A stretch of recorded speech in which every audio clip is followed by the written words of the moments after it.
베트남인을 위한 종합 한국어 U.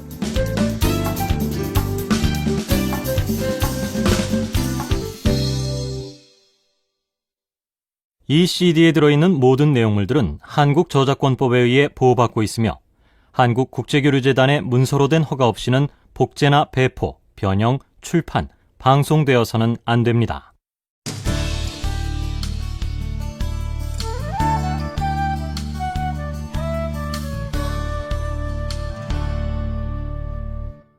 일과 가족제도 1. 알아봅시다.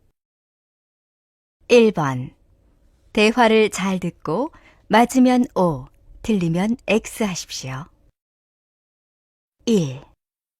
흐엉 씨는 한국에 와서 결혼 생활하는 게 어때요? 문화도 많이 다를 텐데 뭐 어려운 점은 없어요?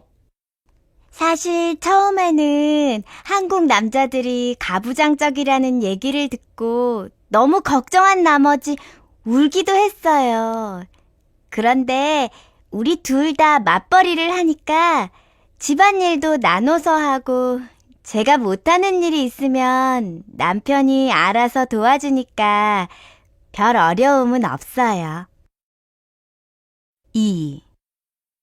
형님, 이번 주말에 남편하고 같이 고향에 다녀올까 하는데 뭐 필요한 게 있으시면 말씀하세요. 형님, 제 말 들으셨어요? 저더러 형님이라고 한 거예요? 저한테는 형님이 아니라 아주버님이라고 하셔야죠. 특별히 필요한 건 없으니까 신경 쓰지 말고 잘 다녀오세요. 3. 지훈 씨는 나중에 할아버지가 되면 자녀들하고 함께 살 건가요? 에이, 그러면 저뿐만 아니라 제 자식들도 불편하기 짝이 없을걸요? 결혼한 자녀가 부모를 모시고 산다는 건 이제 옛날 이야기잖아요. 저는 그냥 실버타운 같은 곳에 가서 자식들 의지하지 않고 노후를 보내고 싶어요. 2번. 다음은 시사 프로그램의 일부입니다. 잘 듣고 질문에 답하십시오. 요즘 서울은 핵가족 대신 부부만 살거나 홀로 사는 미니 가구가 늘고 있다고 합니다. 한 조사 결과에 따르면 부부와 자녀가 동거하는 비율이 80년대보다 12%나 감소한 나머지 올해 2010년은 43%밖에 안 된다고 하는데요. 이것은 상대적으로 1인 가구의 증가로 볼 수 있을 겁니다.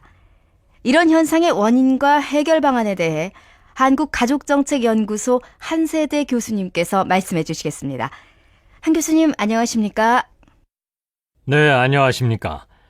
앞서 말씀하신 것처럼 이제 한국은 핵가족 대신 1인 가구의 비율이 증가해서 올해 21%나 되고 앞으로 이 비율은 크게 증가할 것으로 보입니다. 이런 현상은 우리 사회의 혼인율 감소와 출산율 저하, 그리고 고령화 현상을 모두 반영하는 것으로 볼 수 있습니다. 교수님 말씀을 들으니까 앞으로 이러다가 가족이라는 개념마저 없어질까봐 좀 걱정스럽기 짝이 없는데요. 그중 최근 사회적 문제가 되고 있는 저출산 문제가 해결된다면 1인 가구의 증가에 대해서도 크게 걱정하지 않아도 될까요? 그렇습니다. 물론 출산율 증가가 모든 문제의 해결책은 되지 않겠지만 정부가 나서서 다양한 출산 장려책을 제시하고 자녀 교육을 위해 다각도로 지원을 한다면 어느 정도의 보완은 되리라 생각합니다. 저출산이 사회 문제로 대두되기 전에 정책을 마련했더라면 더 좋았을 텐데 말이죠. 3번. 다음은 뉴스가 전하는 소식입니다. 잘 듣고 질문에 답하십시오. 한부모, 조손가정 등 사회 소외계층에게 부담이나 불편을 주는 각종 생활제도가 대폭 개선된다는 소식입니다. 한국민 기자가 전해드립니다. 정부는 한부모, 조손가정 등을 위한 사회적 소외계층 생활제도 개선안을 마련했다고 밝혔습니다. 제도 개선안에 따르면 한부모, 조손가정은 주민등록 발급 수수료를 비롯한 각종 생활공과금을 면제 또는 감면받는다고 합니다. 또한 친부모의 양육권 보호 및 입양아동 권리 보호를 위해 출생 후 일정 기간이 지났을 때만 입양에 동의할 수 있는 입양 결정 숙려기간 제도가 도입된다고 합니다. 정부 관계자의 말을 들어보겠습니다. 이번 제도 개선안은 정부의 관심과 손길이 절실히 요구되었던 한부모 조손 가정의 생활 불편을 집중적으로 개선한 것으로 직접 현장을 찾아가 애로사항을 듣고 관계 부처, 전문가 등과 논의를 거친 것입니다. 이와 같은 제도 개선이 더 일찍 시행되었더라면 좋았겠지만 지금이라도 시작하게 돼서 정말 다행스럽기 짝이 없습니다. 이러한 사회적 제도는 앞으로도 서민과 사회 소외계층에 대한 배려를 통해 서민 생활을 지원하고 그들 중심의 민원 행정을 구현할 수 있을 것으로 보입니다. 특히 정부는 앞으로도 경제적 어려움을 느끼거나 제도 개선이 필요한 분야를 찾아 지속적으로 불편 사항들을 개선해 나갈 계획이라고 밝혔습니다. 지금까지 MBS 한국민입니다. 2. 들어봅시다.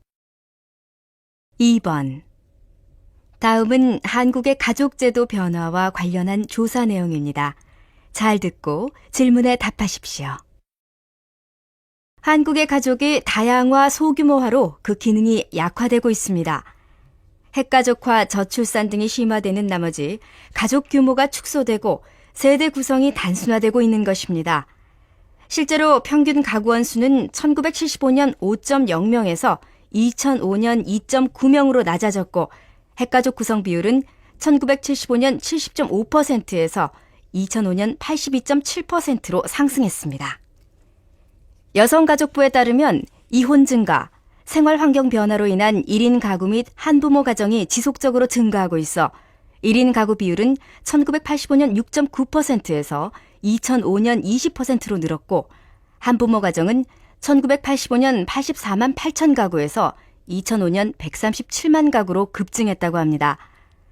게다가 장시간의 근로시간으로 가족과 함께할 수 있는 시간은 턱없이 부족한 실정으로 서울 직장인들의 연평균 근로시간은 2,312시간으로 세계 2위 수준입니다. 이런 환경은 일과 가정의 균형 유지 곤란으로 이어져 자녀 양육, 돌봄 등이 부담으로 작용해 가족관계 회복에 부정적 영향을 주고 있습니다. 또한 저출산, 고령화, 세계화 등으로 다문화 가정의 증가 추세는 지속될 전망입니다. 지난 2009년 결혼 이민자 수는 16만 7천 명으로 전체 혼인 건수의 11%를 차지한다고 합니다. 하지만 부모의 사회경제적 취약성은 다문화 가정 자녀의 언어 학습 능력 지체 등 교육의 양극화를 야기해 안타깝기 짝이 없습니다. 이에 정부는 가족 형태 다양화와 가치관의 변화 등을 통해 가족의 가치 회복과 이웃과의 연계를 강화해야 한다는 메시지를 전하고 있습니다. 이와 관련해 아이 돌보미 서비스 체계화를 통한 돌봄의 틈새 해소, 가족 친화적 지역사회 환경 조성 등 올해 중점적으로 추진할 다양한 과제를 소개했습니다.